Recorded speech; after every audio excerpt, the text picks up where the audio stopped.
A few months back, I did a video and I stated in there that I wrote a booklet on how to get started in business if you're interested. And I put a notice in there that I had a PDF that I'd be happy to email you. It's not a very long booklet. It's probably 50 pages or so, but it's about what it takes to get started in business. And I had a guy write to me just yesterday, and I wanted to read what this guy said.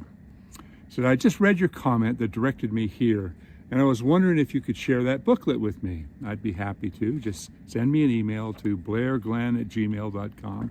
If you're interested, I will send it to you. And he goes on to say, I have been in IT staffing for a couple of years, and now it brings me no enjoyment any longer. Corporate life is slowly rotting my soul. A little dramatic for sure, LOL. I understand that. I remember a video where you said you came to a point where you had to make a very mindful decision about your life. I feel as if I'm in a similar situation. I'm 29, done with corporate, looking for something else.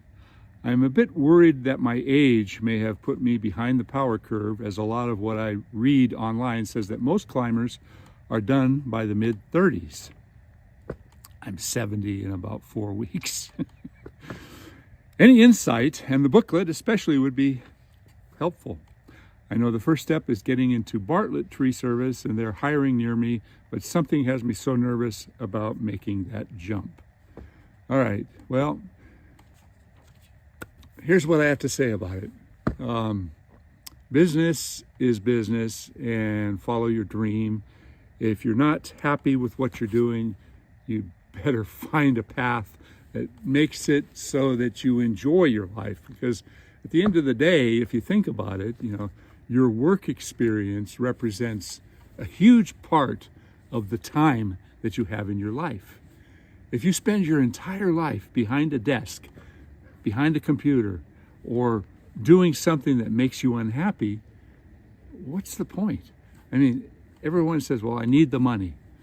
Okay, well, can you do something else that still gives you enough money to have a presentable life? So this guy right here, he's 29 years old, and he's wondering if he's capable of becoming a climber. Well, maybe not. My business is what I chose because of what I needed. I was a very physical guy at a young age. I started my life off as a really avid rock climber, which led me into tree work. It was just an easy transition for me.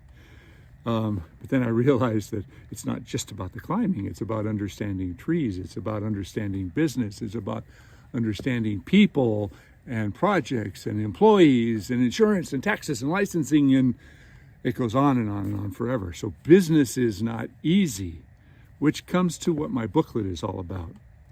Now, the booklet is not about how to become an arborist or how to get into the tree business. I mean, it's certainly relevant if that's what you want to do. However, if you wanted to start something else, something simple, something basic, I give you, in a very easy to read format, a step-by-step guide on what you need to get started. And I think it makes a lot of sense. So any of you out there that are interested, send me an email. I'm not charging for it. It's free. I think it's a good piece of work. I'm very proud of this. So blairglenn@gmail.com, and tell me what your story is. I want to hear your life stories. And finally, for all of you guys out there that have been following me for such a long time, thank you. Thank you. I mean, I've got over 45,000 subscribers, but does that mean 45,000 people watch my channel? No, not at all. And I'm surprised that I have that many subscribers, because how many people in the world actually want to learn, well, much of anything, but how many people want to learn about trees? And I think 95% of the people that I deal with can't tell the difference between a pine tree and a redwood. I mean, I was at a job site the other day, and I told someone, I said, you see that pine over there? That's an offspring of the big tree that was removed. And the woman points to an oak tree, and she says, you mean that one over there? I said, no, that's an oak tree. And she said, so is the oak tree the offspring of the pine? I could hear crickets. I mean, I was dumbfounded. I said, no, the pine is the offspring of the pine. And I pointed to the pine. But I mean, I'm not knocking her, but that's how, I hate to use the word oblivious, but a lot of people are oblivious. So that gets back to the purpose of my channel.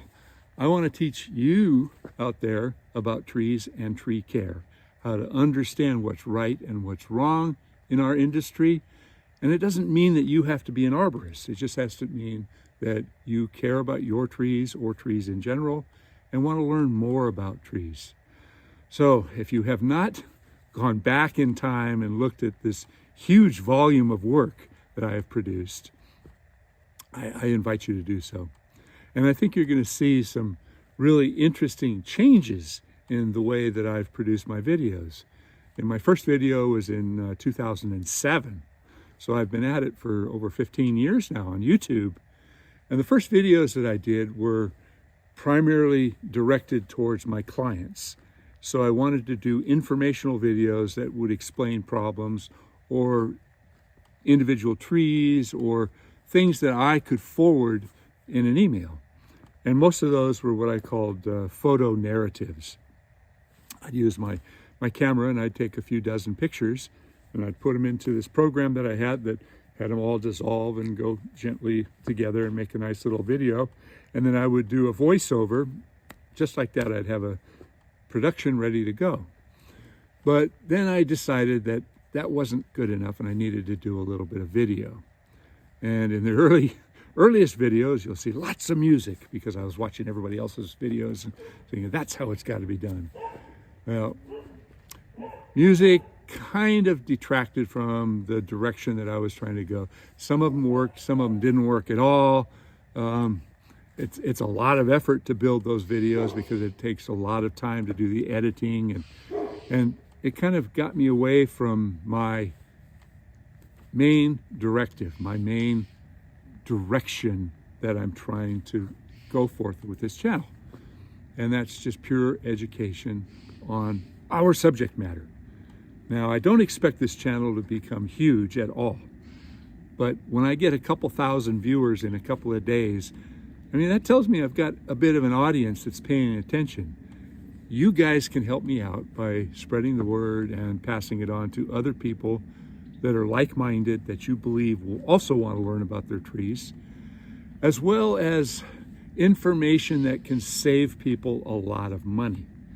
Because unfortunately, this business is somewhat corrupt. There are a lot of disreputable companies out there that sell, and upsell unnecessary services.